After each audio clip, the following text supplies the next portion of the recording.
সরকারি চাকরিজীবীদের দীর্ঘদিনের প্রত্যাশিত নবম পে স্কেল আগামী ১ জুলাই থেকে কার্যকর হওয়ার কথা থাকলেও বর্ধিত বেতনের অর্থ হাতে পেতে সরকারি কর্মকর্তা কর্মচারীদের অক্টোবর পর্যন্ত অপেক্ষা করতে হতে পারে।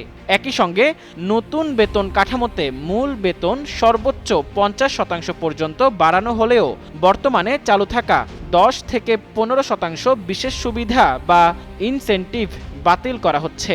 ফলে ঘোষিত বেতন বৃদ্ধির হার যতটা বড় দেখাচ্ছে, প্রকৃত বা নিট বেতন বৃদ্ধি তার চেয়ে কিছুটা কম হবে। বর্তমানে মূল্যস্ফীতির চাপ মোকাবেলায় সরকারি চাকরিজীবীদের জন্য বিশেষ সুবিধা চালু রয়েছে। এই সুবিধার আওতায় ১০ম থেকে ২০তম গ্রেডের কর্মচারীরা মূল বেতনের ১৫% এবং প্রথম থেকে নবম গ্রেডের কর্মকর্তারা ১০% হারে অতিরিক্ত সুবিধা পেয়ে থাকেন।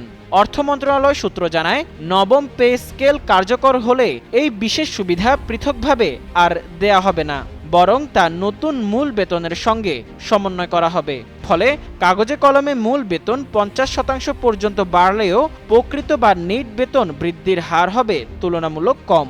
হিসাব অনুযায়ী ১০ম থেকে ২০তম গ্রেডের চাকরিজীবীদের ক্ষেত্রে কার্যকর বেতন বৃদ্ধি হবে প্রায় ৩৫%। অন্যদিকে প্রথম থেকে নবম গ্রেডের কর্মকর্তাদের বেতন বাড়বে প্রায় ৪০%। অর্থ মন্ত্রণালয়ের কর্মকর্তারা বলছেন, বিভিন্ন অস্থায়ী সুবিধা ও ভাতার পরিবর্তে মূল বেতনকে শক্তিশালী করার লক্ষ্যেই এই ব্যবস্থা নেওয়া হয়েছে। এর ফলে পেনশন, গ্র্যাচুইটি ও অন্যান্য অবসর সুবিধাও বৃদ্ধি পাবে।